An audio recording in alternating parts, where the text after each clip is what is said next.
But when I was watching some of your videos, I kept thinking to myself, your wife is very tushu.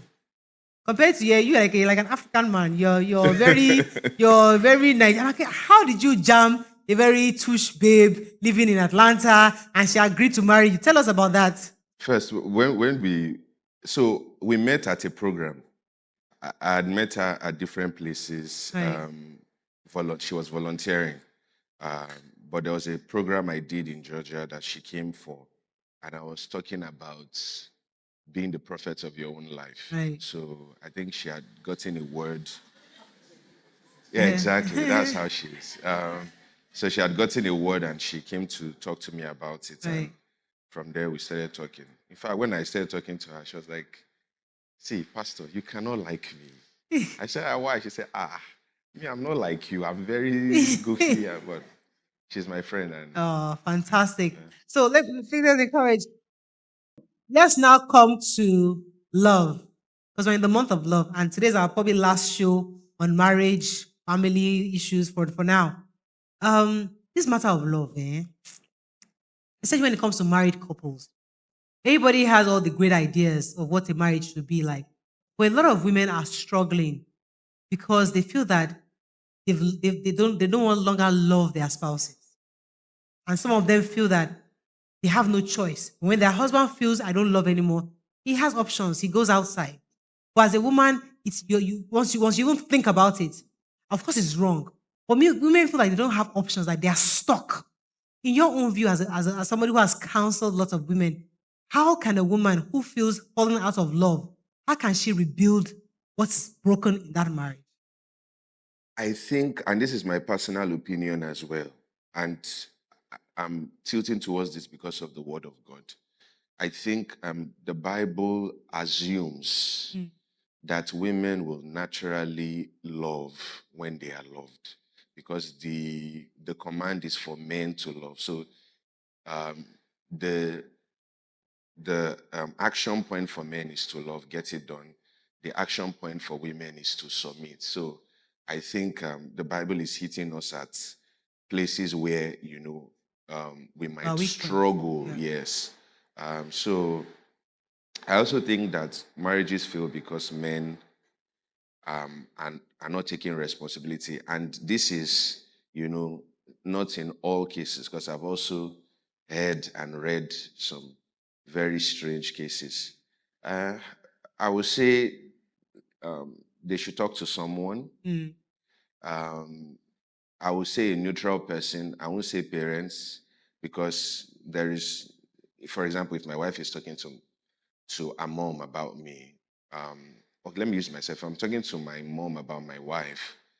I'm her son first, and she met me first. Yeah. So even if me and my wife get things settled, I have already painted a picture Right. in my mom's mind that, she might not be easy to get out. So I would say look for a neutral party. Okay. Maybe a pastor, Right. someone that likes you both, Together. together, or look for a counselor, because that's the only way Okay. is to help, quote and unquote, the man walk through what you're feeling and give you something to work with. All right, let's talk about you relocating. Let's talk about you relocating abroad. Because before you came, our guests were talking about patriarchy. That's the kind of society we live in. Man owns the home in Nigeria.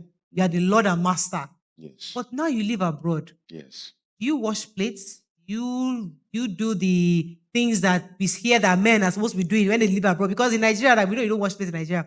But abroad, tell us how it is that you do the things your wife would expect you to do. I'm a pastor, and my wife is my member, so I cannot lie. Because she's like, pastor that is lying.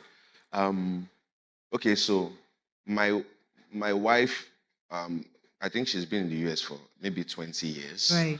but she wasn't born there.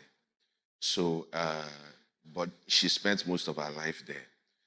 In my house, and that's just the way my wife does. I don't know, maybe she picked it from her mom, Yeah.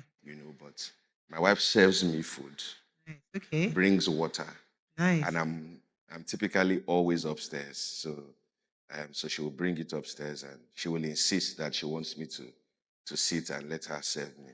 Nice. So I enjoy So you're still those living like a king in abroad. typically, but it's not. But you mow the lawn. Yeah, it's not for. It's something she does by Yeah. herself. Right. It's not something that is The demand of imposed, it. and I'm not entitled to it. Yeah. And yes, she can ask me to help out. I typically will, after eating, just wash my own plates because Right. that's the way I wash my hands. Right. Right. So But you mow the lawn, the men's stuff, the heavy lifting. I don't do that. We have money to be able to pay for Oh, someone yeah. to. Okay. All right. But yes, typically we definitely have roles. I know I'm more in charge of the laundry. Right. Okay. So So you do yes, laundry. yes, And and let us know. So fold let and us know now because when see we need this to help us when we go back home. Say, oh. Pastor D for does laundry. So tell us the one you do. So that when we get to our house, we can tell our guy they are doing laundry because Pastor Olumide was here a couple of weeks ago. And he told us that he's always in the kitchen. Like his wife does all the heavy lifting, but he does it. So this kind of things that we men need to hear so that when we go home to we can also remind our husbands that please do some people they are Yes, but talk washing talk talk with wisdom. Oh, don't go ahead.